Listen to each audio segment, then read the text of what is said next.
இப்போ கர்த்தருடைய வார்த்தையை நான் உங்களோடு கூட சுருக்கமாக நான் பகிர்ந்து கொள்ளும்படியாக விரும்புகிறேன். எபேசியருக்கு எழுதின நிருபம் 6வது அதிகாரம், எபேசியருக்கு எழுதின நிருபம் 6வது அதிகாரம் 1 முதல் 3 வரையுள்ள அந்த வேத பகுதியிலே ஒரு காரியத்தை பவுல் அப்போஸ்தலன் அங்கே தெளிவாய் சொல்லி வருகிறார். வாசிப்போமா?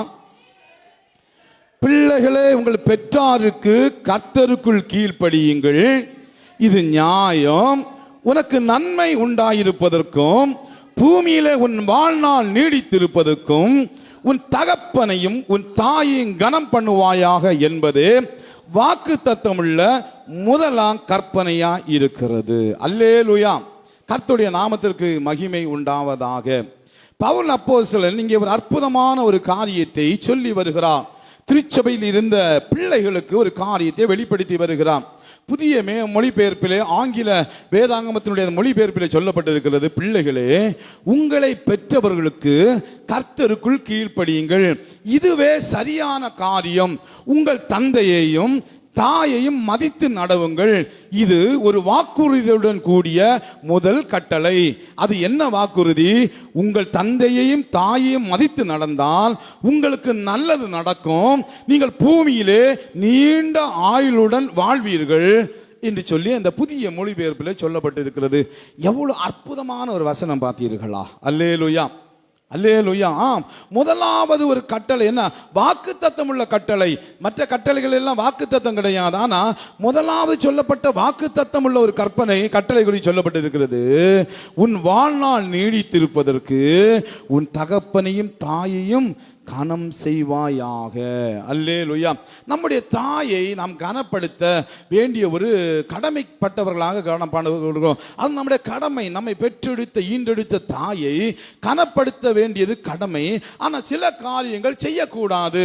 அது என்ன செய்யக்கூடாது, எதை செய்ய வேண்டும் என்பதை நாம் தியானிக்கும்படியாக இருக்கிறோம். நீதிமொழிகளின் புஸ்தகம் 23வது அதிகாரம், நீதிமொழிகளின் புஸ்தகம் 23ஆம் அதிகாரம் அவருடைய 22வது வசனத்தை நீங்கள் வாசிக்கும் போது அங்கே சொல்லப்பட்டிருக்கிறது, உன்னை பெற்ற தகப்பனுக்கு செவி கொடு, உன் தாய் வயது சென்றவள் ஆகும்போது அவளை அசட்டை பண்ணாது. முதல் காரியமா இங்க சொல்லப்பட்டிருக்கிறது, நம்முடைய தாயை ஒரு நாள் நாம் அசட்டை பண்ணவே கூடாது. இன்றைக்கு கனத்துக்குரிய நபராக தாய் பார்க்கப்படுவதில்லை. இன்னைக்கு எல்லா பிள்ளைகளுமே தாயை ஏதோ ஒரு விதத்தில் அசட்டை பண்ணி, தாயை பைத்தியம், லூசு, அவளுக்கு ஒன்றும் தெரியாது, இப்படி இருக்கிறா, சைக்கோ, இப்படி எல்லாம் தாயை பற்றி பேசுகிற பிள்ளைகளை தான் பார்க்க முடிகிறது. பிள்ளைகள் இன்னைக்கு நிறைய தாய்மார்களை அசட்டை பண்ணி கொண்டு நடக்கிறாங்க. ஆனால் வேதம் தெளிவாக ஒரு காரியத்தை சுட்டி காட்டுகிறது, உன் தாயை நீ அசட்டை பண்ணக்கூடாது. அல்லேலூயா. தாயை அசட்டை பண்ணுவதற்கான தண்டனை எல்லாம் வெகு கொடூரமானவைகள். இன்றைக்கு தாய்மார் தினத்தில் நான் அந்த காரியங்களை குறித்து நான் பேச விரும்பவில்லை, அந்த குறித்து நான் ஆழமாக போக விரும்பவில்லை. அதை நீங்கள் வேதத்தை படித்து புரிந்து கொள்ளுங்கள். ஆனால் முக்கியமான காரியத்தை மட்டும் நான் சொல்லி போக விரும்புகிறேன். ஒன்று, நம்ம தாயை நாம் ஒரு நாளும் அசட்டை பண்ணக்கூடாது. இரண்டாவது, யாத்திரையாகமம் 21வது அதிகாரம், யாத்திரையாகமம் 21வது அதிகாரம் அதனுடைய 15வது வசனத்தை நீங்கள் வாசித்து பார்க்கும்போது 21:15, தன் தகப்பனையாவது தாயாவது அடிக்கிறவன் நிச்சயமாய் கொலை செய்யப்பட கடவன். அப்படின்னா தாயை நாம் ஒரு நாளும் கை நீட்டி அடிக்கவே கூடாது. ஆமென். என் அருமையான பிள்ளைகள் நீ சொன்ன உடனே எல்லாரும் முன்னால் இருக்கிற இந்த சின்ன பிள்ளைகளை தான் பார்ப்பீங்க. இங்கே இருக்கிற எல்லாருமே பிள்ளைகள் தான். திருமணமானாலும் ஒரு தாய்க்கு அவர்கள் பிள்ளைகள் தான். அல்லேலூயா. அவங்க குழந்தை பெற்றாலும், அவங்களும் பேரப்பிள்ளை எடுத்தாலும் அவர்களும் ஒரு தாய்க்கு பிள்ளை தான். ஆமேன். அங்கே இருக்க சின்ன பிள்ளைகளிடத்தில் சொல்லல, எல்லா பிள்ளைகளிடத்திலும் சொல்லுகிறேன். ஆமேன். 60 வயதான ஒரு தாயுடைய பிள்ளைக்கு நான் சொல்லுகிறேன். ஆமேன்.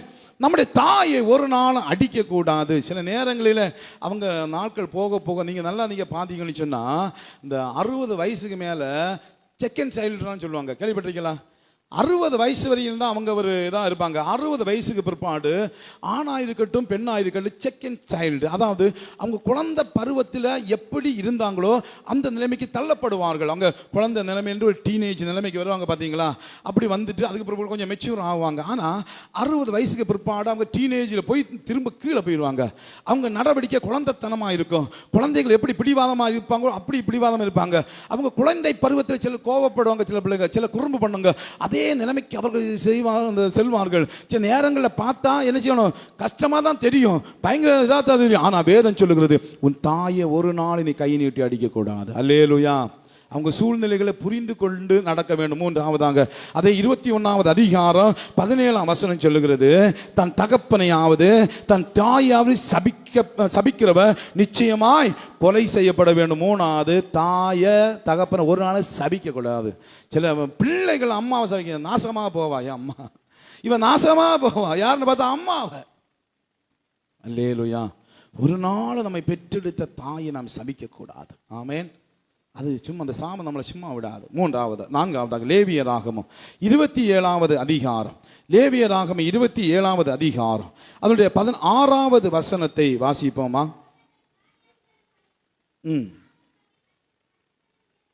இன்னொரு ஏசாயாவின் புஸ்தகம் 45வது அதிகாரம் 10ஆம் வசனத்தை ஒரு வாசிங்க. ஏசாயா 45ஆம் அதிகாரம் 10வது வசனம். தகப்பனை நோக்கி ஏன் ஜெனிப்பித்தா என்றும் தாயை நோக்கி ஏன் பெற்றா என்றும் சொல்லக்கூடாது. அல்லேலூயா. நான்காவது ஒரு முக்கியமான காரியம், அம்மாவை பார்த்து இந்த கேள்வியை ஏம்மா என்னை பெத்தேன்னு கேட்டக்கூடாதா. அல்லேலூயா. இன்னும் நிறைய பேர் அப்படிதான், பாடுகளும் ஓத்திரங்களும் பெருகும்போது ஏன் என்ன பெத்த, ஏன் என்ன பெத்த, ஏன் என்ன பெத்த. அதோட தண்டனை மிகப்பெரிய தண்டனை ஆக்கும். நீங்கள் கவனிச்சு, அம்மாவை பார்த்து ஒரு நாள் நம்ம பெற்றெடுத்த தாயை பார்த்து ஏன் என்ன பெத்த ஒரு நாளும் பிள்ளைகளை சொல்லக்கூடாது. அல்லேலூயா. உபாகமம் 27ஆம் அதிகாரம் 16வது வசனம். உபாகமம் 27:16.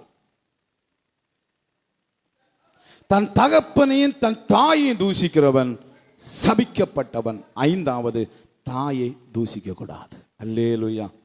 அல்லேலூயா. 5 காரியங்களை பார்த்தோம். அப்படிதானே? அம்மாவை அசட்டை பண்ணக்கூடாது, அடிக்கக்கூடாது, சபிக்கக்கூடாது, ஏன் பெற்றேன்னு கேட்கக்கூடாது, தூசிக்கக்கூடாது, தூஷணமான வார்த்தைகளை சொல்லி ஒரு நாள் அம்மாவை ஏசவே கூடாது. சிலர் கெட்ட போட்டு ஏசுறாங்க. சொந்த பெத்தெடுத்த தாயை கெட்ட வார்த்தை போட்டு ஏசி அவங்கள வேதனை உள்படுறாங்க. சில நபர்கள் பார்த்துருக்காங்க, செத்துடலாம் ஐயா அப்படின்னு தோணுது. என் பிள்ளை, நான் பெற்றெடுத்த பிள்ளைன்னு இப்படி கெட்ட வார்த்தை போட்டுட்டான் ஐயா, கேட்கக்கூடாத வார்த்தை கேட்டுட்டான் ஐயா. சோத்திரம். அல்லேலூயா. அல்லேலூயா. ஒரு நாளும் ஒரு பிள்ளை செய்யக்கூடாத ஒரு காரியம் இந்த 5 காரியங்கள். எதை நாம் செய்ய வேண்டும்? மத்தேயு எழுதின சுவிசேஷம் 19:19 நம்ம ஏற்கனவே வாசித்த அந்த நீதிமொழிகள் எபேசியர் புஸ்தகத்தில் சொல்லப்பட்ட காரியம்தான். மத்தேயு 19:19 சொல்லுகிறது, உன் தகப்பனையும் தாயும் கனம் பண்ணுவாயாக. ஆமென். அல்லேலூயா.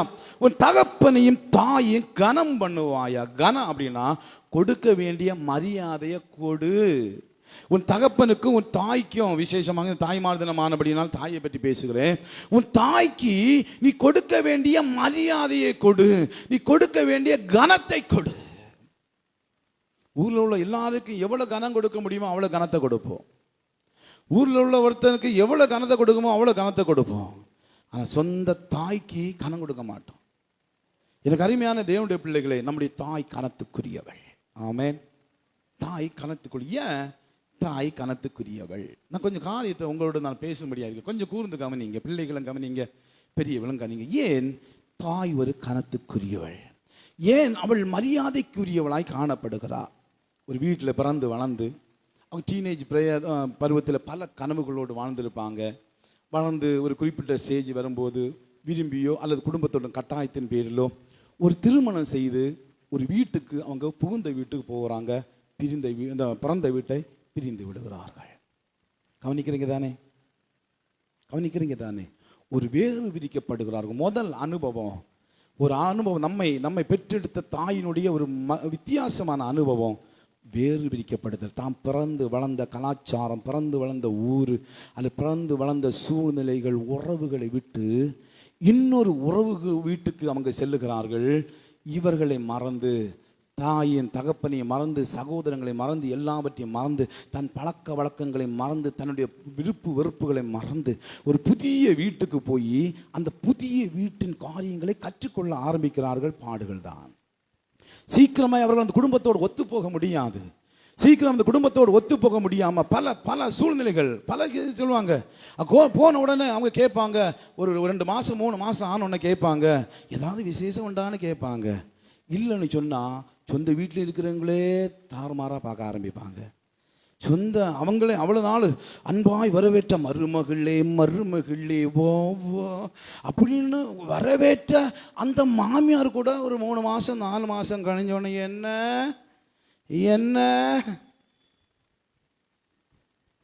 அது நாட்கள் போக போக போக போக போக போக இன்னும் அவங்களுக்கு வருத்தங்கள் உண்டாகும். ஒரு நாளும் இன்னும் அந்த குழந்தை பாக்கியம் அடையாதவர்களை குறித்து இங்கே சொந்த வீட்டாரே ஏசிடாதீங்க. பாவம், தன் சொந்த குடும்பத்தை விட்டு உறவுகளை விட்டு எல்லாவற்றையும் விட்டு உங்களை தஞ்சனை தேடி இருந்ததாக்க அது கஷ்டப்படுத்திடவே கூடாது. கஷ்டப்படுத்தி கர்த்தருடைய பார்வை அங்கே விடுகிற ஓடிச்சோட்டு கண்ணீர் நம்ம சாவை அது ரொம்ப கொடூரமாக்கிறோம். சரியா? அப்படி யாரையும் அந்த பாக்கியம் இல்லாதவர்களை நம்ம ஒரு நாளும் தூஷிக்கக்கூடாது, தப்பாக பார்க்கவே கூடாது. கர்த்தர்கள் கொடுப்பார், அவர்களை கர்த்தர் ஆசீர்வதிப்பார். அல்லேலூயா. இப்போ அடுத்தது கருத்தரிக்க ஆரம்பித்த உடனே அவங்க கூடி வாழ்ந்து கருத்தரிக்க ஆரம்பித்த உடனே பல இடையூறு அந்த பெண்மணி சந்திக்கிறாள். என்ன சந்திக்கிறாள்? ஒரு மாதம் 2 மாதம் கழிந்த உடனே அவருடைய சரீரத்தினுடைய நிலைமை மாற ஆரம்பிக்கிறது. அப்படி ஆரோக்கியம் குறைய ஆரம்பிக்கிறது. வயிற்றில் ஒரு கரு வளர ஆரம்பித்த உடனே சிலரால அதை தாங்க முடியாம அதிகமாக வாந்தி எடுத்துட்டே இருப்பாங்க. ஏன் தெரியுமா? எதுக்காக வாந்தி எடுக்கிறாங்க தெரியுமா? அந்த கரு அவங்க சரீரத்தில் ஒவ்வாமையை உண்டாக்குறது. வாந்திக்கான ஒவ்வாமை. அவங்க வயிற்றில் அந்த அம்மாவுடைய வயிற்றில் கர்ப்பத்தில் உருவாவது அது முதல்ல ஒரு ஒவ்வாமையா மாறுகிறது. அதனால அந்த தாய் படுகிற வேதனை, அந்த தாய் படுகிற கஷ்டம், ஒழுங்கா சாப்பிட முடியாது, வாந்தி எடுத்து அழுது. அதை பார்த்தவங்களுக்கு தான் புரியும், அதை அனுபவிக்கிறவங்களுக்கு தான் தெரியும். நாமும் அழிஞ்சிடக்கூடாது, தானும் அழிஞ்சிடக்கூடாது. தன்னையும் காப்பாற்றணும், உன்னையும் காப்பாற்றணும்னு சொல்லி அந்த அம்மா படுகிற பாடு கொஞ்சம் இல்லை. அந்த 3 மாதம் 4 மாதங்கள் எல்லாம் சுமந்து தாய் படுகிற வேதனை கொஞ்சம் இல்லை. வாந்தி. சில தாய்மார்களை டாக்டர் சொல்லிடுவாங்க பெட் ரெஸ்ட் படுத்துக்கணும். எனக்கு தெரிந்த சில தாய்மார்கள் இருக்கிறாங்க 10 மாதமே பெட் ரெஸ்ட் எடுத்தவங்க, 7 மாதம் 8 மாதம் பெட் ரெஸ்ட் எடுத்தவங்க, அசையக்கூடாது. உன்னை அழிச்சிருந்தா அந்த தாய் நல்லா இருந்திருப்பா. நீ அழிஞ்சிடக்கூடாது, உன்னை நல்லபடியா பெற்று எடுக்கணும் என்கிறதுக்காக தன் வேதனையும் வலியும் சுமந்து கொண்டு பெட் ரெஸ்ட் எடுத்த தாய்மார்கள் உண்டு. உங்களுக்கு தெரியுமா? எத்தனை வேதனை தெரியுமா உங்களுக்கு? எத்தனை அந்த வேதனையை சுமந்து ஒழுங்கா சாப்பிட முடியாம, ஒழுங்கா தண்ணி கொடுக்க முடியாம பாடுகளை அனுபவிச்சு ஒவ்வொரு நாளும் 10 மாதம் உன்னை சுமந்து என் கண்ணை நான் என்னைக்கு பார்ப்பேன், என் முத்தை நான் என்னைக்கு பார்ப்பேன், என் தங்கத்தை நான் என்னைக்கு பார்ப்பேன்னு சொல்லி எதிர்பார்ப்போடு கூட நீ வயிற்றில் கிடந்து அவங்க அந்த தாயை உதைக்கும் போது, இந்த கர்ப்பத்திலிருந்து உதைக்கும் போது அவள் சந்தோஷப்படுவா. என் பிள்ளை நல்லா ஏங்குகிறது, சந்தோஷப்பட்டு எப்போ என் பிள்ளையை நான் பார்ப்பேன். மருத்துவமனையில் பிரசவத்துக்கு கொண்டு சேர்க்கும் போது ஒரு நபர் சொன்னார், உன் அம்மாவுடைய பாசத்தை நீ அறியணும்னா, உன் அம்மாவுடைய வேதனை நீ புரிந்து கொள்ளணும்னா இந்த கவர்மெண்ட் மருத்துவமனையில் இருக்கிற பிரசவ அறைக்கு சைடில் போய் ஒரு மணி நேரம் நின்று பாருப்பா, அப்போ உன் அம்மாவுடைய வேதனை அவருக்கு தெரியும். உண்மையில் அவர் சொல்லும்போது அப்படியே நான் யோசிக்க ஆரம்பிச்சேன். நம்ம அம்மா எவ்வளோ வேதனைப்பட்டாங்க தெரியுமா? நம்ம பெற்றெடுக்க, நம்ம அம்மா நம்ம பெற்றெடுக்க எவ்வளோ தியாகம் செஞ்சாங்க தெரியுமா? தன் ஆரோக்கியத்தை தியாகம் செய்து, தன் வாழ்க்கையை தியாகம் செய்து, தன் உணவை தியாகம் செய்து, எல்லாவற்றையும் தியாகம் செய்து அவள் நம்மை பெற்றெடுக்கிறாளே. பிரசவ வலி ஆண்கள் நம்ம அனுபவிச்சிருக்கிற மாட்டோம். பெண்கள் இன்னைக்கு ஒருவேளை ஆப்ரேஷன் பண்ணுறவங்க நீங்கள் அனுபவிச்சிக்க மாட்டீங்க. ஆனால் நம்ம அம்மா மாதிரிலாம் நம்மளை ஆப்ரேஷன்ல இல்லை அல்லாமல் தான் பெற்றெடுத்தாங்க. அவ்வளோ வேதனைப்பட்டு அவ்வளோ பாடுகளை ஒத்துழைத்தி அனுபவிச்சு மரணத்துக்கு போய் திரும்பி வந்தார்கள். பிரசவ வலி என்பது புதிய ஜென்மம், அந்த மரணம்னு சொன்னாங்க. மரணம் அடைந்து புதிய உறவோடு வருகிறது. அதனால தான் வேதம் சொல்லுகிற அவள் பிள்ளை பேற்றினால் ரட்சிக்கப்படுவாள். மரணத்தை சந்தித்து அந்த மரணத்திலிருந்து புத்துயிர் பெற்று வருகிற அனுபவம் தான் பிரசவ வலி. அதெல்லாம் தாண்டினாங்கம்மா நம்ம அம்மா, அதெல்லாம் தாண்டி வந்தாங்க நம்ம அம்மா. பிள்ளைகள் கொஞ்சம் அப்படியே சின்ன குழந்தையா இருக்கும்போது ஆண்டவர் சொன்னார், தேவன் இணைத்ததை மனுஷன் பிரிக்காதிருக்க கடமை. ஆனால் நம்ம அப்பாவுக்கும் நம்ம அம்மாவுக்கும் இடையில நம்ம வந்து படுத்துட்டோம். நம்ம அப்பாவுக்கும் நம்ம அம்மாவுக்கும் விரிசல். தெரியுமா உங்களுக்கு? நமக்காக எவ்வளவு நாள் அவங்க சந்தோஷத்தை அவர்கள் விட்டு இருக்கிறாங்க தெரியுமா? பிள்ளை, குழந்தை குழந்தை குழந்தை, பிள்ளை இருக்கு. அவங்க உணர்வுகளையும் ஆசைகளையும் அடக்கி நமக்காக எவ்வளவு தியாகம் பண்ணியிருக்காங்க தெரியுமா நம்ம அம்மா அப்பா? என்னைக்கா யோசிக்கிறீங்களே அதெல்லாம்? நம்ம எங்க? தேவன் இணைத்ததை மனுஷன் பிரிக்காதிருக்க கடமை. உறவுகள் பிரிக்க பார்க்க முடியாது, மற்றவர்களை பிரிக்க பார்க்க முடியாது. ஆனா பிள்ளை வந்து பிரிச்சிடும். 2 பேருக்கு நடுவில் பிள்ளை, அவங்க தனிதானே. திருமண திருப்பு தன் ஆசை கணவனோடு, எனக்கு என் வாழ்க்கை எல்லாமே என் கணவன் தான், என் உலகமே என் கணவன் தான், எனக்கு கடவுளுக்கு அடுத்தபடி எல்லாமே என் கணவன் தான் கணவன் தான் கணவன் தான் என்று கணவன் மேல் பற்றுதலாக இந்த நம்முடைய அம்மாவை நம்ம வந்து பிரிச்சிட்டோம். உண்மைதானே? யோசித்து பாருங்க கொஞ்சம். அதுக்கு பிற்பாடு அவங்க சந்தோஷம் கொஞ்சம்தான், சந்தோஷம் கொஞ்சம்தான். பிள்ளை வளர வளர சில பிள்ளைகள் பண்ணுகிற குறும்பு, சில பிள்ளைகள் படுத்துக்கிற பாடு, பிள்ளைகள் செய்கிற வேலை இப்பெல்லாம் நமக்கு தெரியாது. நீங்கள் அனுபவிச்சிருப்பீங்க. முன்னாலெல்லாம் திருமண வீடு, இந்த சோறு கொடுப்பு வீடு, சடங்கு வீட்டில் எல்லாம் மேஜையெல்லாம் கிடையாது, தரையில் தான் உட்காரணும். தரையில் பாய் போட்டு இந்த இது ஓலை போடுவாங்க, ஓலை போட்டு அந்த பக்கம் ஓலை போட்டுருவாங்க, அதுக்கு மேலே இலையை போட்டு, அப்படி தானே எல்லாம் நம்ம அனுபவம். சின்ன வயசு நம்முடைய அனுபவங்கள் அப்படி தான். உட்காந்து சாப்பிட்டுட்டு இருப்போம். பிள்ளை ஒன்று கடிச்சு விழுந்த சாப்பாட்டில் அம்மாவில் எழும்ப முடியாது. அம்மாவில் எழும்பி வேற சோறு போடுங்கன்னு சொல்ல முடியாது. அந்த சோறை பிசைஞ்சு சாப்பிட்டு அம்மா மாறியாது. மாமா இன்னும் வயசாகி அம்மா கொஞ்சம் வீட்டில் யூரின் போனால் செருப்பை கலத்தி அடிக்கணும்னு தோணும் நமக்கு. இன்னைக்கு நம்ம யூரின் எத்தனை நாள் சாப்பிட்ருக்காங்க தெரியுமா நம்ம அம்மாமாரு? அவ்வளோ தியாகம் ஐயா நம்ம அம்மா, அவ்வளோ தியாகம் நிறைந்தவர்கள் நம்முடைய அம்மா. நமக்காக எவ்வளோ நாள் சாப்பிடாம இருந்திருக்கிறாங்க. எவ்வளோ நாள், எவ்வளோ தான். ஒவ்வொரு நாளும் பார்த்து பார்த்து பார்த்து பார்த்து பிள்ளை வளரும் போதெல்லாம் பார்த்து பார்த்து பார்த்து. காய்ச்சல் வந்தால் அவங்க தூங்க மாட்டாங்க, அவங்க சாப்பிட மாட்டாங்க.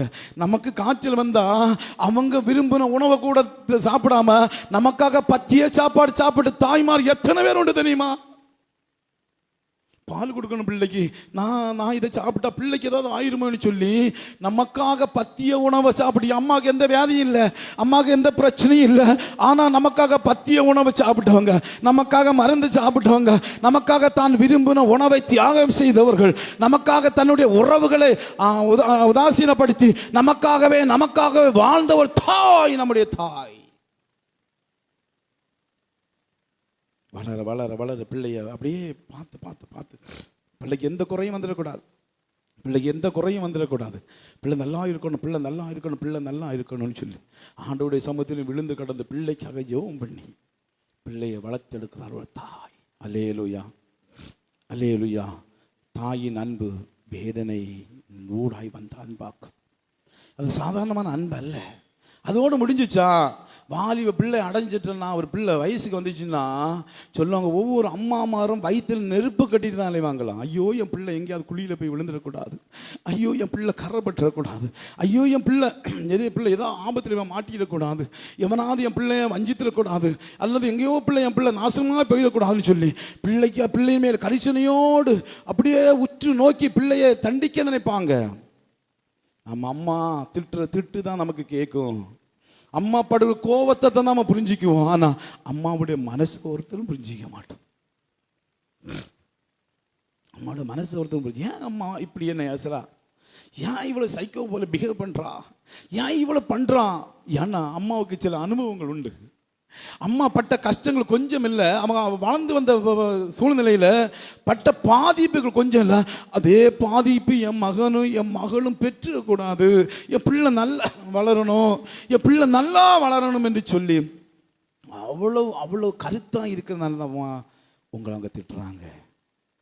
ஆனால் அம்மாவை பார்த்து என்னென்னமோ சொல்கிறோம், அம்மாவை பார்த்து என்னென்னமோ ஒரு நாள் நம்முடைய அம்மாவை அசட்டை பண்ணிடக்கூடாது, அடிக்கக்கூடாது, சபிக்கக்கூடாது, தூசிக்கக்கூடாது, ஏன் பெற்றேன்னு கேட்கக்கூடாது. அம்மாவுக்கு கொடுக்க வேண்டிய கனத்தை நம்ம கொடுக்க வேண்டும். அல்லேலூயா. இது மாத்திரமில்லை, இன்னும் நிறைய காரியங்கள் அம்மாவை பற்றி சொல்லிக்கொண்டே போகலாம். அம்மா எத்தனை தான் இருந்தாலும் அம்மா அம்மா அம்மா கடைசி வரையும் அம்மா நம்ம கடைசி பிள்ளைக்கு கல்யாணம் ஆகி அந்த பிள்ளை தான் பிள்ளையே பாட்டி ஆனால் கூட தன் மகளுக்கு சுமக்கிற தாய்மாரை என்னை பார்க்க முடியாது. வயசான காலத்திலேயே என் மவுளை கொண்டு போகணும், அவங்களே பேத்தி எடுத்துருப்பாங்க, என் பிள்ளை கொடுக்கணும். எத்தனை பேர் நாள் வாயை கட்டி வயத்தை கட்டி பசியாக இருந்து தன் பிள்ளையை சந்தோஷப்படுத்தின தாய்மார்கள். ஒரு நபர் சொன்னார், 5 பிள்ளைகளை ஒரு தாய் நன்றாய் வளர்த்து விடுவாள், ஆனால் 3 பிள்ளைகளால் ஒரு தாயை நல்லா கவனிக்க முடியாது. யோசிங்க. நம்ம வீட்டில் சில 2 பேராக இருந்திருப்போம், 3 பேராக இருந்திருப்போம், 4 பேராக இருந்திருப்போம், 5 பேர், சில 10, 12 பிள்ளைகள் கூட வளர்த்த தாய்மார் இருக்கிறாங்க, நல்லா வளர்த்த தாய்மார் இருக்கிறாங்க. ஆனால் ஒரு 2 அண்ணன் தம்பியில் 3 அண்ணன் தம்பி அக்கா தங்கச்சியில் நம்ம அம்மாவை சந்தோஷமாக வைக்க நம்மளால் முடியலை. அதுதான் தாயின் அன்புக்கும் நம்முடைய அன்புக்கும் உள்ள வித்தியாசம். ஆமென். இதை நீங்கள் யோசித்து பார்த்தீங்கன்னா, என் தாயை நான் ஏன் கனப்படுத்த வேண்டும் என்கிற தெளிவு புரிதல் உங்களுக்கு உண்டாகும். இப்போ புரிஞ்சிருப்பீங்க உங்கள் தாயை ஏன் கனப்படுத்த வேண்டும். வேதாகமத்திலே சில முக்கியமான தாய்மார்களை குறித்து சொல்லப்பட்டிருக்கிறது. ஒன்றுதான் நான் வாசித்த ஆதியாகமம் 21ஆம் அதிகாரத்திலே சொல்லப்பட்ட ஒரு தாய். ஆதியாகமம் 21ஆம் அதிகாரத்திலே ஒரு குடும்பத்தை குறித்து சொல்லப்பட்டிருக்கிறது. ஆபிரகாம் என்கிற ஒரு தேவனால் தெரிந்து கொள்ளப்பட்ட ஒரு மனுஷன். அவனுக்கு சாராள் என்கிற ஒரு மனைவி இருந்தாள். ஆனால் ஆண்டவர் அவர்களுக்கு வாக்குத்தத்தம் கொடுத்து உனக்கு குழந்தைகள் பிறக்கும் என்று சொல்லியிருந்தால் நாட்கள் போய்கொண்டே இருந்தது, காலங்கள் போய்கொண்டே இருந்தது. அந்த நேரத்தில் சாராள் பார்த்தாள், இனி என்னால் இந்த குழந்தையை பெற்றுக்கொள்ள முடியாது, நமக்கு ஒரு குழந்தை வேண்டும், ஒரு சுதந்திரவாளி வேண்டுமே என்று சொல்லி தன்னுடைய அடிமை பெண்ணாக இருந்த ஆகாரை ஆபிரகாமுக்கு அவள் கொடுத்தாள். இதெல்லாம் நீங்க கவனிங்க. ஆகார் இங்கே ஒரு வாடகை தாயை போல மாறுகிறாள். இன்னொன்று சொல்ல போனா, நம்ம இன்னைக்குள்ள பாசையில் சொல்ல போனா, பிள்ளை பெறுற இயந்திரம். அவளோட அடிமை பெண். இப்ப இவங்க சந்தோஷத்திற்காக இவங்களுக்கு ஒரு வாரிசு வேணும், இவங்களுக்கு ஒரு ஆசீர்வாதம் வேணும், இவங்க குடும்பத்தின் சொத்துக்களை பாதுகாக்க ஒரு வாரிசு வேணும் என்பதற்காக இப்போ அடிமை பெண் மூலமாக ஒரு குழந்தையை பெற்றெடுக்க தீர்மானம் பண்ணுகிறாள் சாராள். அதற்கு ஆபிரகாம் சம்மதித்து அவங்களுக்கு ஒரு குழந்தை பிறக்கிறது. குழந்தை பிறந்த நேரம் சாராளும் கர்ப்பம் தரிக்கிறாள், அவளும் ஒரு குழந்தையை பெற்றெடுக்கிறாள். ஒரு நாள் மாலை பொழுதிலே சாராள் வந்து ஆபிரகாமை பார்த்து சொல்லுகிறா, என் புருஷனே உங்ககிட்ட ஒரு காரியம் சொல்ல போறேன். என்னம்மா? இனி ஆகாரம் அவன் பிள்ளையும் நம்ம வீட்டில் இருக்கக்கூடாது. ஆபிரகாம் ரொம்ப நேசித்தான் ஆகாரையும் அவன் மகனை ரொம்ப, ஏன் மூத்த அவனுக்கு பிறந்த முதல் குழந்தை பார்த்தீங்களா, ரொம்ப நேசித்தான். சாரா வந்து சொல்ல, இனி அவங்க நம்ம வீட்டில் இருக்கக்கூடாது. அது ஒரு பேரிடியாக ஆபிரகாமுக்கு வந்து இறங்கினது.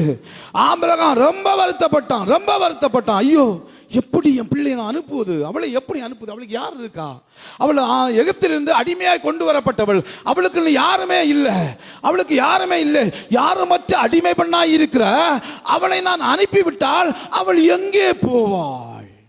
இந்த உணர்வு சாராளுக்கு இல்லை. கவனிக்கிறீங்களா? சாராளுக்கு இல்லை. ஆனா ஆபிரகாம் ரொம்ப வருத்தத்தோடு இருக்கும்போது ஆண்டவர் அவனை பார்த்து சொல்லுகிறார், 12ஆம் வசனம், அப்பொழுது தேவன் ஆபிரகாமை நோக்கி, அந்த பிள்ளையும் உன் அடிமை பெண்ணை குறித்து சொல்லப்பட்டது உனக்கு துக்கமாக இருக்க வேண்டாம், ஈசாக்கினிடத்தில் உன் சந்ததி விளங்கும், ஆதலால் சாராள் உனக்கு சொல்வதை கேள், அடிமை பெண்ணும் மகனும் உன் வித்தா இருக்கிறபடினாலே அவனை ஒரு ஜாதியாக்குவேன் என்றார். கரங்களை தட்டி கர்த்தருக்கு நன்றி செலுத்தலாமா? அல்லேலூயா, அல்லேலூயா. அடிமை பெண் யாருமற்ற அனாதை பெண். அவளுக்கு தஞ்சமாக இருந்த எஜமாட்டி இப்போ துரத்தி விடுகிறான். அவளுக்கு தஞ்சமாக இருந்த தன்னுடைய அவருடைய குடும்பத்துக்கு ஒரு ஆசீர்வாதத்தை பெற்றுக் கொடுத்த அந்த இடத்திலிருந்து இப்போ அவள் துரத்தப்படுகிற சூழ்நிலை ஆண்டவரும் சொல்லிட்டார், விட்டுரு, நான் பார்த்துக்கிறேன். அல்லேலூயா, அல்லேலூயா. உன் மனைவி சொல்ற கேட்டு நீ சரி சந்தோஷமா இரு, உன் மனைவி கூட விட்டுரு, நான் பார்த்துக்கிறேன். ஆமென். யாருமற்ற அனாதைகளுக்கு ஆண்டவரே துணை. ஆமேன். அல்லேலூயா. யாருமற்ற அனாதைகளுக்கு, மனிதனால் துரத்தி விடப்படுகிறவர்களுக்கு, மனிதர்களால் புறக்கணிக்கப்படுகிறவர்களுக்கு, மனிதர்கள் வேதனை கொடுத்து அனுப்புகிறவர்களுக்கு என் ஆண்டவர் துணையாயிருப்பார். அதற்கு ஆகார் ஒரு முக்கியமான அடையாளம். பாருங்க, அதிகாலையில் 14ஆம் வசனம் சொல்கிறது, ஆபிரகாம் அதிகாலை எழுந்து அப்பத்தையும் ஒரு துருத்தி தண்ணீரையும் எடுத்து ஆகாருடைய தோளின் மேல் வைத்து பிள்ளையும் ஒப்பு கொடுத்து அவளை அனுப்பிவிட்டான். அவள் புறப்பட்டு போய் பேர்சேபாவின் வனாந்திரத்தில் அலைந்து திரிகிறாள். இப்போ யாருமே அவளுக்கு அடைக்கலம் இல்லை, எங்க போகணும்னு தெரியல. அந்த பேர்சேபா வனாந்திரம் என்கிறது பாலைவனம். பாலைவனத்தில் முள்செடியை தவிர ஒன்றும் இருக்காது, அங்க எதுவுமே இருக்காது. மொத்த பாலைவனம், அரேபிய பாலைவனங்கள். அந்த பாலைவனத்தில் அலைகிறான், எங்க போறோம்னு நமக்கு தெரியல. எல்லா பார்க்கிற இடமெல்லாம் மணல் மேடுகள். கொஞ்சம் இளைப்பாறுவதற்கு ஒரு நிழல் கொடுக்கிற மரம் இல்லை, குடிப்பதற்கு தண்ணீர் இல்லை, உணவெல்லாம் தீர்ந்து போச்சு. அங்கலாய்த்து போகிறா, பிள்ளைய பார்க்கிறா, பிள்ளை துடிச்சிட்டு இருக்கிறா, தண்ணி இல்லை, சாப்பாடு இல்லை, பிள்ளை சாகுற தருவாயில வந்து விட்டான். பிள்ளையும் பார்க்கிறா, ஐயோ ஐயோ ஐயோ என் பிள்ளைக்காக என்ன செய்வேன்னு சொல்லி வனாந்தரத்தின் பாதையில் துடித்து கொண்டிருந்தவர் தாய். அந்த தாய்க்கு அன்றைக்கு அது வனாந்தரம். உங்க அம்மாக்களுக்கு எத்தனை வனாந்தரத்தை தாண்டி வந்திருப்பாங்க தெரியுமா? நீங்க வியாதிப்படும் போது, நீங்க கஷ்டப்படும் போது, உங்க உயிருக்கு ஆபத்துன்னு வரும்போது, உங்களுக்கு பிரச்சனைன்னு வரும்போது, ஐயோ உங்களுக்கு கஷ்டம்னு வரும்போது உங்களுக்காக பரிதபிக்கிறவர் தாய். உங்களுக்காக பரிதபித்த தாய். ஆகாருக்கு ஒரு நாள் அந்த வனாந்திரம், உங்க அம்மா ஒவ்வொரு வனாந்திரங்களை தாண்டி வந்திருக்கிறாங்க தெரியுமா? உங்களுக்கு தாண்டி வந்திருக்காங்க தெரியுமா? அங்க அழைத்து போகிறாள். என்ன செய்வனே தெரியல, துரத்தி விடப்பட்டவளாய் இப்ப சாவின் எல்லைக்கே போய்விட்டாள். வேதவசனம் சொல்லுகிறது 16ஆம் வசனம், பிள்ளை சாகிறதை நான் பார்க்க மாட்டேன் என்று எதிராய் அம்பு பாயும் தூரத்தில் உட்கார்ந்து சத்தமிட்டு அழுகிறாள். ஒரு வழி இல்லை, தன் பிள்ளையை காப்பாற்றணும் எவ்வளோ போராடி பார்த்தாள், எவ்வளவோ போராடி பார்த்தாள். ஆனால் ஒரு வழியும் இல்லை. பிள்ளை சாகிற தருவாயில், இந்த பிள்ளை சாகிறத பார்க்க மாட்டேன், எனக்கு பிள்ளைக்கு இந்த நிலைமை வந்துடக்கூடாது, நிலைமை வந்துடக்கூடாது. எத்தனை தாய்மார் ஜெபம் பண்ணியிருக்காங்க தெரியுமா? ஆண்டவரே என்ன வேண்டாம் எடுத்துக்கிடுங்கப்பா, என் பிள்ளைக்கு ஜீவனை கொடுங்க. பிள்ளை வியாதியிலே சாக துடிக்கிற நேரத்தில், ஐசியூவில் வைக்கப்படுகிற நேரங்களில், பிள்ளை முடியாமல் இருக்கிற சூழ்நிலையில் எல்லாம் நிறைய தாய்மார் ஜெபம் பண்ணுறது நான் கேட்டிருக்கேன். ஐயா என் பிள்ளைக்கு ஜீவனை கொடுங்க ஐயா, என்ன எடுத்துக்குங்க ஆண்டவரே. அது தவறான ஜெபம், அப்படி ஜெபிக்கக்கூடாது, ஒரு நாள் ஜெபிக்கக்கூடாது. ஆனால் அவங்களுக்கு தெரியல எப்படி தன் பிள்ளையை காப்பாற்றணும், எப்படி தன் பிள்ளையை காப்பாற்றணும். எனக்கு நான் நினைக்கிறேன், ஆகார் ஒருவள் அப்படி தான் ஜெபம் பண்ணா, கடவுளே தெய்வமே நான் செத்தாலும் பரவாயில்லை, என் பிள்ளைக்கு ஜீவனை கொடுங்க, ஏதாவது ஒரு வழியை தரங்க, ஏதாவது ஒரு வழியை தரங்க, ஏதாவது ஒரு வழி ஜெபிச்சிருக்கலாம். கர்த்தர் அவளை கைவிடவே இல்லை. அல்லேலூயா, அல்லேலூயா. ஏன் அவள் ஜெபிச்சிருக்கணும் அப்படின்னு சொன்னேன்னா, ஏற்கனவே ஒரு முறை அவள் வீட்டில் இருந்தது ஓடி போயிட்டான். ஓடி போன போது ஒரு இடத்துல தேவதூதன் அவளை சந்திக்கிறான். சந்தித்த போது அவள் சொன்னாள், என்னை காண்கிறவரை நானும் இந்த ஸ்தலத்திலே கண்டேன் என்று சொல்லி அவருக்கு என்னை காண்கிற தேவன் என்று பெயரிட்டாள். லகாய் ரோயி என்று பெயரிட்டாள். வேதத்திலேயே ஆண்டவருக்கு பேரிட்ட ஒரே நபர் ஆகார் என்கிற அடிமை பெண் மாத்திரம்தான். எத்தனையோ பரிசுத்தவான்கள் இருந்தாங்க, நிறைய பரிசுத்தவான்கள் இருந்தாங்க, மேன்மையானவங்க இருந்தாங்க, கர்த்தருக்குன்னு பேர் வைக்கலாம், அவங்க ஆண்டவர் சொன்ன பேரை பயன்படுத்தினாங்க. ஆனா ஆகார் என்கிற பெண்மணி தான் ஆண்டவருக்கு என்று பெயர் வைத்தால், நீர் என்னை காண்கிற தெய்வம். ஆமேன், அல்லேலூயா. அதனால தான் ஏற்கனவே ஒரு முறை சந்திக்கப்பட்டதுனால இப்போ அவருடைய எண்ணம் ஆண்டவரை நோக்கி காத்திருந்தது. நான் செத்தாலும் பரவாயில்ல ஆண்டவரே, என் பிள்ளையை காப்பாற்றுங்க. தேவன் அங்கே கண்டார். 17 வசனத்தில் தேவன் பிள்ளை சத்தத்தை கேட்டார். தேவதூதன் வானத்திலிருந்து ஆகாரை கூப்பிட்டு, ஆகாரே உனக்கு என்ன சம்பவித்தது? பயப்படாத, பிள்ளை இருக்கும் இடத்திலே தேவன் அவன் சத்தத்தை கேட்டார். நீ எழுந்து பிள்ளையை எடுத்து அவனை கையிலே பிடித்து கொண்டு போ, அவனை பெரிய ஜாதியாக்குவேன் என்றார். தேவன் அவளுடைய கண்களை திறந்தார். அப்பொழுது அவள் ஒரு தண்ணீர் துறவை கண்டு போய் துருத்தியிலே தண்ணீர் நிரப்பி பிள்ளைக்கும் குடிக்க கொடுத்தாள். கரங்களை தட்டி கர்த்தருக்கு நன்றி செலுத்தலாமா? அல்லேலூயா, அல்லேலூயா. அடுத்த வசனம் சொல்கிறது, தேவன் பிள்ளையுடனே இருந்தா, அவன் வளர்ந்து வனாந்தரத்திலே குடியிருந்து வில் வித்தையிலே வல்லவனானான். அவன் பாரான் வனாந்தரத்திலே குடியிருக்கையில் அவனுடைய தாய் எகிப்து தேசத்தாளாகிய ஒரு பெண்ணை அவனுக்கு விவாகம் பண்ணுவித்தாள். இதில் ஒரு முக்கியமான காரியத்தை நீங்க பார்க்கணும்.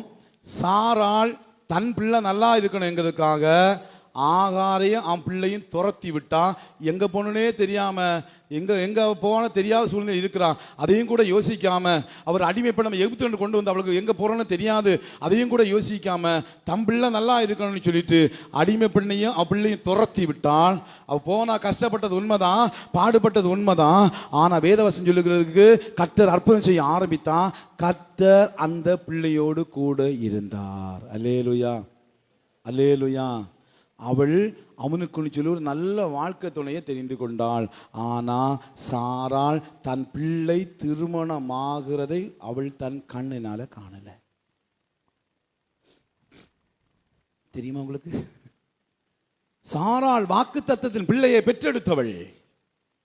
சாராள் தேவனாலே தெரிந்து கொள்ளப்பட்டவள் தான்.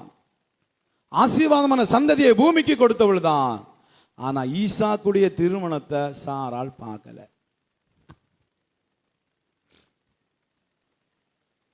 நம்ம எந்த பிள்ளை யாரையும் அறுப்போமா எண்ணக்கூடாது, சரியா? நம்ம பிள்ளை நமக்கு உயிர் தான், நம்ம பிள்ளை நமக்கு ஜீவன் தான், நம்ம பிள்ளை நமக்கு எல்லாம் தான். யாரும் அடுத்த பிள்ளைகளை எதுவும் சொல்லாதீங்க. பெண் பிள்ளைகளை பெற்றவர்களுக்குத்தான் அந்த பிள்ளைகளை வளர்ப்பதற்குரிய வழி புரியும். ஆண் பிள்ளைகளை பெற்றவர்களுக்குத்தான் அந்த பிள்ளைகளை வளர்ப்பதற்குரிய வழி புரியும். அதனால நமக்கு ஆண் பிள்ளை இருக்கலாம், பெண் பிள்ளை இருக்கலாம், இல்லை இனி நீங்கள் பெற்றெடுக்கலாம். அடுத்த பெண் பிள்ளையோ அடுத்த ஆண் பிள்ளையோ குறை சொல்லாதீங்க. நிறைய பேரை பார்த்துருக்குறேன்.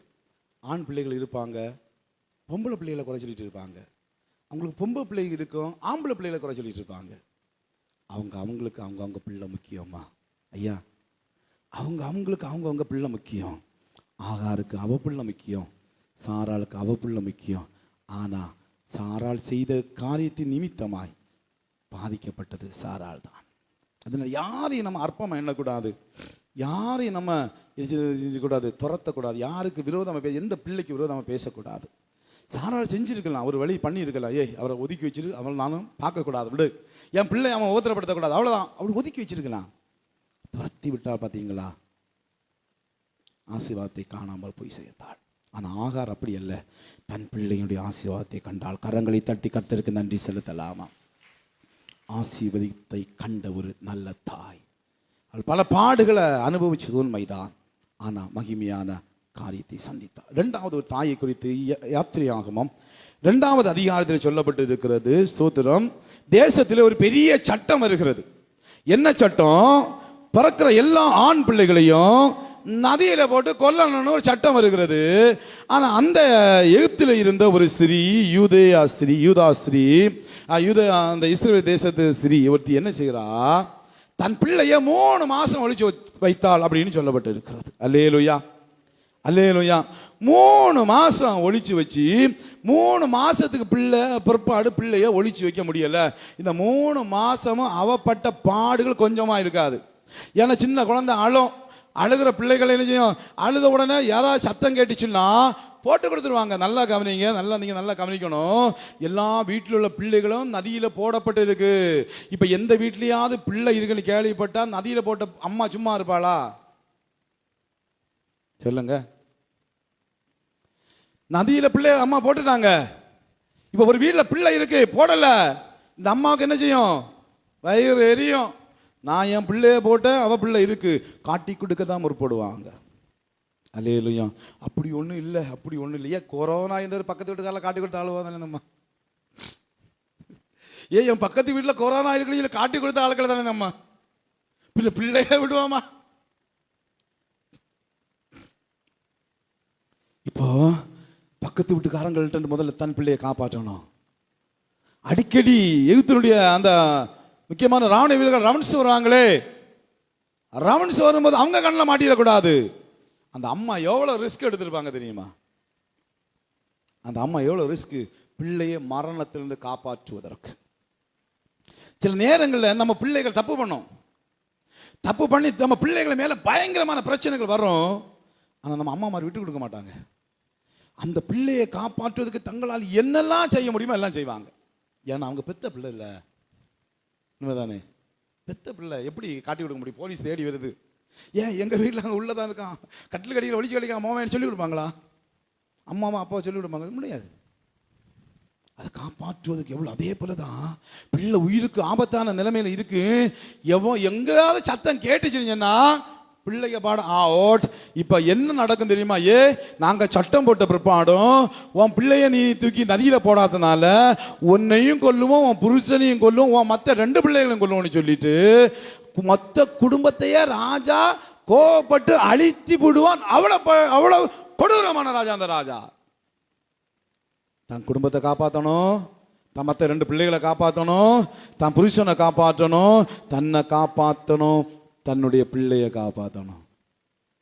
எவ்வளோ வேதனை தெரியுமா? அது நம்ம ஈஸியாக படிச்சுட்டு போயிடுவோம். அந்த நிலைமை, அந்த சிந்தனைக்கு போய் பாருங்க. 3 மாதம் எப்படியாவது தன் பிள்ளையை காப்பாற்றணும் முயற்சி பண்ணி பார்த்தாங்க. அவளால் முடியலை. இனி முடியாதுன்னு சொன்ன போது தன் பிள்ளையை அவள் கொலை செய்ய விரும்ப என்ன செஞ்சான்? அழகான ஒரு நாணல் பெட்டியை செஞ்சு அதெல்லாம் அந்த பிள்ளையை பாதுகாப்பாக வச்சு நதியிலே விட்டாள். அல்லேலூயா, அல்லேலூயா. ஞானமுள்ள பெண்மணி. ஆமென். தன் தன் தன் தன் பிள்ளைக்காக ஆண்டவரிடத்தில் மன்றாடி ஜெபித்தவள் ஆகார், கண்ணீர் விட்டவள் ஆகார், தன் பிள்ளையை காப்பாற்ற வேண்டும் என்று ஞானமாய் செயல்பட்ட ஒரு யோகவேத், ஞானமுள்ள பெண்மணி. ஆமென். அல்லேலூயா, அல்லேலூயா. அது பிற்பாடு சம்பவங்கள் தெரியும். அவன் வாழ்ந்தான். தேவன் அவன் மேல் ஒரு திட்டம் வச்சிருக்கிறார், தேவன் அவனை குறித்து ஒரு திட்டம் வச்சிருக்கிறான்னு சொல்லிட்டு அந்த பிள்ளையை அவள் சாவுக்கு ஒப்பு கொடுக்கவே இல்லை. ஆமென், அல்லேலூயா. ஆனால் இன்னைக்கு நிறைய தாய்மார்கள் அந்த பேசுறத பார்த்தா ஒரு சின்ன பிள்ளை சொல்லுது, என்கிட்ட சொல்லுது, ஐயா செத்துலாம் போல இருக்கு ஐயா, அவ்வளோ டார்ச்சர் ஐயா எங்கள் வீட்டில். உங்கள் பிள்ளை குறித்து ஒரு திட்டம் இருக்குது சரியாம்மா? ஐயா உங்கள் பிள்ளை குறித்து ஒரு திட்டம் இருக்குது, நீ நல்லா புரிஞ்சுக்கிங்க, நல்லா புரிஞ்சுக்கிங்க. தோத்தது எல்லாம் அப்படியே அழிஞ்சு போகல, தோத்தம் உலகத்தில் பெரிய சாதனை புரிஞ்சுருக்கிறான்.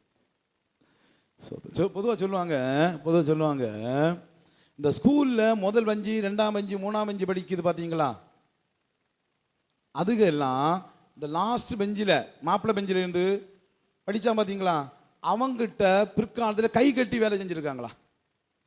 முதல் பெஞ்சில் படிக்க பிரில்லியன்ட், அவன் படித்து ஒரு 30,000 40,000 சம்பளம் வாங்குற அளவுக்கு ஒரு கம்பெனியில் போய் சேருவான். அந்த படிக்காத உதவாக்கிற லாஸ்ட் பெஞ்சு இருக்கு, என்ன பண்ணுற படகு, எனக்கு லாஸ்ட் பெஞ்சு, நான் எல்லா காலேஜ்லேயும் லாஸ்ட் பெஞ்சு தான், ஸ்கூல்லேயும் லாஸ்ட் பெஞ்சு தான். உதவாக்கரன் இல்லை ஹைட்டு, அதனால் அப்படின்னு தேர்த்திக்க வேண்டியதான். அல்லேலூயா. பாருங்க, அவன் போவான், பிஸ்னஸ் ஆரம்பிப்பான், கம்பெனி ஆரம்பிப்பான். இந்த ஃபர்ஸ்ட் ரேங்க் எடுத்தவன், இந்த செகண்ட் ரேங்க் எடுத்தவன், 500க்கு 510 எடுத்தவன் எல்லாம் அவங்ககிட்ட போய் கையேந்தி அவங்கள்ட்ட 40,000 50,000 சம்பளம் வாங்கிடுவான். பார்த்தீங்களா? அதான் வாழ்க்கை, இதுதான் வாழ்க்கை. அதுக்காக படிக்காத ஆட்கள் நீங்கள் பெரிய மற்றவங்கன்னு சொல்ல வரல, நல்லா படிங்க. இந்த காலத்தில் படிக்கலைன்னா ஒரு நாயும் தெருவில் அந்த செத்து கிடக்கிற நாய் எழும்புன்னு சொல்லணும். படிக்காம போனால், படித்தவன் போனால் கொஞ்சம் டீசனாக போனால் அது பாட்டு படுத்து கிடக்கு. அல்லேலூயா, அல்லேலூயா. ஞானமுள்ள தன் பிள்ளையின் மேல் ஒரு தேவ திட்டம் இருக்கு, தன் குமாரன் மேல் ஒரு தேவ திட்டம் இருக்கு என்று சொல்லி தேவ திட்டத்தை நிறைவேற்ற தன் ஞானத்தை பயன்படுத்தினார். உங்கள் பிள்ளை மேலே தேவ திட்ட ஞானத்தை பயன்படுத்தும். 3வது மத்தேயு 15ஆம் அதிகாரம் மத்திய 15ஆம் அதிகாரம் அதனுடைய 22வது வசனம் சொல்லுகிறது, கானானிய ஸ்திரீ ஒருத்தி இயேசுவை பின்தொடர்ந்து ஆண்டவரிடத்தில் மன்றாடுகிறாள், ஆண்டவரே தாவீதின் குமாரனே எனக்கு இறங்கும், என் மகள் பிசாசினால் கொடிய வேதனைப்படுகிறாள் என்று கூப்பிட்டாள். சத்தமாட்டு கூப்பிடுறா. இயேசு அங்கே உதவி செஞ்சதா தெரியல. அவர் சொல்றாரு, பிள்ளையை நப்பத்தி எடுத்து நாய்க்குட்டிக்கு போடுறதுக்கு நல்லதுன்னு சொல்றாரு. அவன் அங்க என்ன செய்யறானா, ஆண்டவரே அந்த மேஜிலிருந்து விடுகிற துணிக்கையை நாய்க்குட்டிகள் சாப்பிடுறமே. நல்லா கவனிங்க. அவன் என்ன கேட்கிறா தெரியுமா, ஆண்டவரே உங்க பிள்ளைகளுக்கு போட சாப்பாடு ஒன்று எனக்கு வேணாம் ஆண்டவரே. மேஜிலிருந்து கீழே விழுந்தா அதுக்கு பேரு, மேஜிலிருந்து கீழே விழுந்தா அதுக்கு பேரு சாப்பாடு தட்டலன்ட்டு சாப்பாடு வெளியே விழுந்தா அதுக்கு பேரு சொல்லுங்க. எச்சி எச்சி உள்ள இருக்கிற வரையிலும் உணவு பிரியாணி அந்த சாதம் இந்த சாதம் அது வெளியில விழுந்துடுனா அது வராது எச்சி. அவ என்ன கேட்டுமா தெரியுமா, ஆண்டவரே சாப்பாடெல்லாம் எனக்கு வேணாப்பா, அந்த எச்சி சோறு கிடக்கு பார்த்தீங்களா அதை எவ்வளவு தாங்க, கரங்களை தட்டுவீங்களா? ஏன் தெரியுமா, என் பிள்ளை சுகம் அடைஞ்சிடணும், சாப்பாடெல்லாம் வேணாப்பா, அந்த எச்சி போதும் ஆண்டவரே, அந்த எச்சி சாப்பாடு போதும் ஆண்டவரே அப்படின்னு ஆண்டவர் தன்னை தாழ்த்தி தன் பிள்ளைக்கு ஒரு உதவியை நாடின தாய். ஆமென். இந்த 3 தாய்மாருமே ஏதோ ஒரு விதத்தில் தன் பிள்ளை நிமித்தமாய் வெகுவாய் பாடுபட்டு வேதனைப்பட்டு தன் பிள்ளையை காப்பாற்ற துடித்தவர்கள். இந்த 3 தாய் வேற யாரும் இல்லை, நம்ம அம்மா தான். இவங்க பட்டது போலயே நம்ம அம்மாமாரும் பல வேதனைப்பட்டிருக்காங்க. பல வேதனைப்பட்ட அந்த தாய்மார்களை நினைச்சு பார்த்து அவங்களுக்கு நன்றி சொல்லணும். அந்த தாய்மார்களை கனப்படுத்தணும். ஒருவேளை நம்ம அம்மா இந்த உலகத்தில் ஒருவேளை இல்லாமல் இருக்கலாம், அல்லது ஒருவேளை இந்த ஆலயத்தில் உங்க அம்மா வராமல் இருக்கலாம், அல்லது சோதரம் வேறு ஒரு சூழ்நிலைகளில் இருக்கலாம். இங்கே அம்மா இல்லையே அப்படின்னு அல்ல, உலகத்தில் இருந்தாலும் சரி தேவனோடு இருந்தாலும் சரி அவர்கள் நம்முடைய அம்மா. ஒரு நிமிஷம் அவருக்கு இந்த ஆண்டுக்கு நன்றி சொல்லி, எனக்கு தந்த நல்ல தாய்க்காய் நம்மளால் முடிஞ்ச அளவு கொடுக்க வேண்டிய மரியாதையை கொடுப்போம். யார் அற்பமாக எண்ணாதீங்க, யார் அற்பமாக எண்ணாதீங்க. உங்கள் தாய்மார்களை கனப்படுத்துங்க. ஒரு மனிதனுக்கு 2 தாய் உண்டு, ஒரு ஆணா இருந்தாலும் பெண்ணா இருந்தாலும். ஒன்று பெற்றெடுத்த தாய், இன்னொன்று நமக்கு ஒரு வாழ்க்கை துணையை தந்த தாய். அதுவும் தாய் தான். 2 பேருக்கும் கொடுக்க வேண்டிய கனத்தை கொடுக்க வேண்டும். ஆமென். அல்லேலூயா. கனத்தை கொடுப்பீங்களா? ஏசாயாவின் புத்தகம் 66ஆம் அதிகாரம் 13-14 வசனத்திலே ஆண்டவர் ஒரு காரியத்தை சொல்லுகிறார். ஒருவனை அவன் தாய் தேற்றுவதை போல நான் உங்களை தேற்றுவேன், நீங்கள் எருசலேமிலே தேற்றப்படுவீர்கள், அதை நீங்கள் காணும் போது உங்கள் இருதயம் மகிழும்.